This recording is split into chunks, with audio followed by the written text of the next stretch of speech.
जमशेदपुर शहीद निर्मल महतो की स्मृति में आयोजित श्रद्धांजलि कार्यक्रम में शुक्रवार को जयराम महतो चमरिया गेस्ट हाउस पहुंचे। उन्होंने शहीद के चित्र पर पुष्प अर्पित कर उन्हें नमन किया और उनके आदर्शों को याद किया। कार्यक्रम में कई स्थानीय नेता, कार्यकर्ता और गणमान्य लोग उपस्थित थे। निर्मल महतो झारखंड आंदोलन के प्रमुख नेताओं में से एक थे। उन्होंने आदिवासी, पिछड़े और वंचित वर्ग के अधिकारों के लिए लंबा संघर्ष किया। झारखंड मुक्ति मोर्चा के संस्थापक सदस्यों में शामिल निर्मल महतो ने राज्य के अलग अस्तित्व के लिए युवाओं को संगठित किया। 8 अगस्त 1987 को उनका बलिदान हुआ, जो आज भी झारखंड आंदोलन के इतिहास में स्वर्ण अक्षरों में दर्ज है।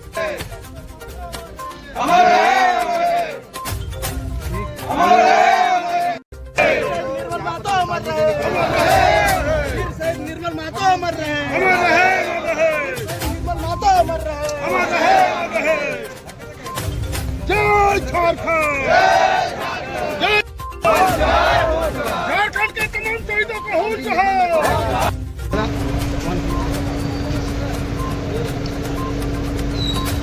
संदेह बिना किसी बात कहा जाए, भारत की आज़ादी में अंग्रेजों के खिलाफ जो शहादत की लिस्ट में जो स्थान भगत सिंह, चंद्रशेखर आजाद, सुखदेव, राजगुरु, अशफाक उल्लाह खान, खुदीराम बोस का आता है, बिना किसी विवाद के झारखंड में वह स्थान निर्मल महतो का आता है। इसलिए आता है क्योंकि निर्मल महतो उस समय झारखंड मुक्ति मोर्चा के केंद्र अध्यक्ष थे, यानी सबसे बड़े नेता। गुरुजी भी दूसरे नेता थे, वो महासचिव थे। तो निसंदेह निर्मल महतो ने शीर्ष में रहकर शहादत दिया है और वो निर्मल महतो की रक्त की छींटे ही हैं जिस राज्य को 2000 में बनने के लिए तैयार किया। हम ये नहीं कह रहे कि अगर निर्मल दा की हत्या नहीं होती, शहादत नहीं होती तो राज्य नहीं बनता शायद 25 साल के बाद बनता। अगर झारखंड राज्य 2000 में बना तो उसका कारण उसकी पृष्ठभूमि 1987 में निर्मल महतो की शहादत है। पहली बार, चूंकि आज आपका द फॉलो अप चैनल है, तो कहीं ललन टॉप है, कहीं आपका NDTV है, कहीं आज तक चैनल है, लेकिन उस समय भारत देश में केवल DD न्यूज था और पहली बार DD न्यूज में निर्मल महतो की शहादत, झारखंड मुक्ति मोर्चा और झारखंड आंदोलन का चर्चा हुआ था।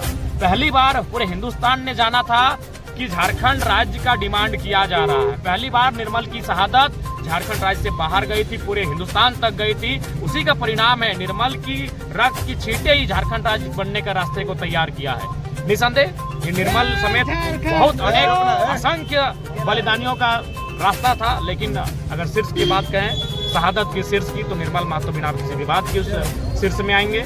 और लेकिन आज दुर्भाग्य की बात है कि हम उस राज्य को तो ले लिए, लेकिन उस राज्य को जिस मकसद के साथ लिए थे, जिन लोगों के लिए लिए थे, वो सोच अभी तक साकार नहीं हो पाई।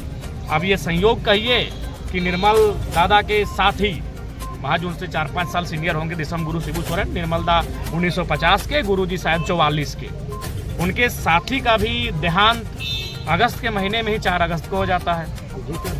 निर्मल दा 8 अगस्त को शहीद होते हैं, वर्षों पहले होते हैं। यानी अगस्त के महीने में अब याद किए जाएंगे 2 महारथी, दिसम गुरु जो उस समय महासचिव थे और निर्मल दा जो उसमें पार्टी के अध्यक्ष थे।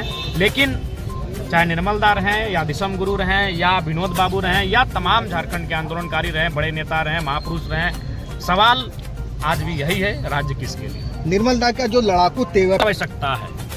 निर्मल दा वो शख्स थे जिनके नाम से केवल जो ब्यूरोक्रेट्स हो, प्रखंड हो, अंचल हो, तमाम सरकारी जो महकमे थे वो कांपते थे गलत करने से, करप्शन लेने से कांपते थे उनके नाम से। तो आज परिस्थिति क्या है आप देख रहे हैं, करप्शन से लाचार होकर सरकारी कर्मचारी जाके प्रखंड कार्यालय में आत्मदाह कर रही है, परिस्थिति बन गई इस राज्य की। तो इसलिए निर्मल दा का तेवर, निर्मल दा की आक्रामकता, निर्मल दा का वो रुतबा आज के नौजवानों में होना भी चाहिए। बिल्कुल, अगर उनमें विनोद बाबू की कलम, गुरुजी का संघर्ष, तो निर्मल की आक्रामकता भी दिखनी चाहिए। तो क्या लगता है कि निर्मल देखिए प्रयास कर रहा है, लेकिन चूंकि इस तरह से राज्य को जकड़ लिया गया है, यहाँ के लोगों के सहयोग से जकड़ लिया गया है। आज निर्मल दा की पार्टी सबसे ज़्यादा सीटों के साथ है। आज निर्मल दा की पार्टी, दिसम गुरु शिबू सोरेन की पार्टी, विनोद बिहारी महतो की पार्टी सबसे ज़्यादा सीटों के साथ सरकार में है, लगातार दूसरी बार सरकार में है। उसके बाद भी अगर हम आंसू बहा रहे हैं, उसके बाद भी अगर हम अपने दिल को केवल तसल्ली दे पा रहे हैं, तो यह दुर्भाग्य है। यानी सवाल उनसे भी है जो आज इस राज्य में सत्ता को चला रहे हैं। अभी आंसू के जो बिल्कुल सेंस है, लेकिन सवाल ये कि अब भी लड़ाई क्यों?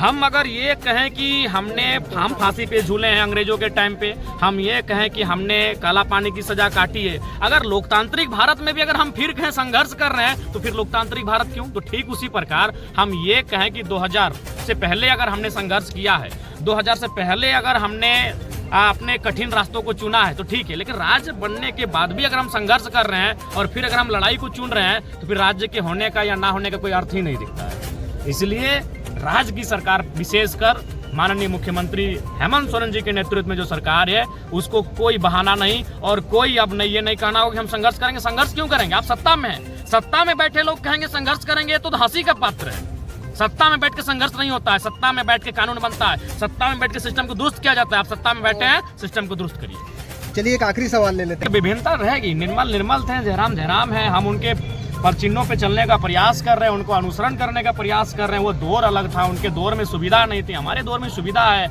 आज हमारे दौर में वाहन की सुविधा है, मोबाइल्स की सुविधा है, इंटरनेट की सुविधा है। निर्मलदा उस दौर में थे जब उन्हें एक स्थान से दूसरे स्थान जाना होता था तो सप्ताह लगते थे, उनको एक मैसेज सर्कुलेट करने के लिए कई दिन लगते थे, तो उनसे तुलना बिल्कुल नहीं हो पाई। चलिए ठीक है।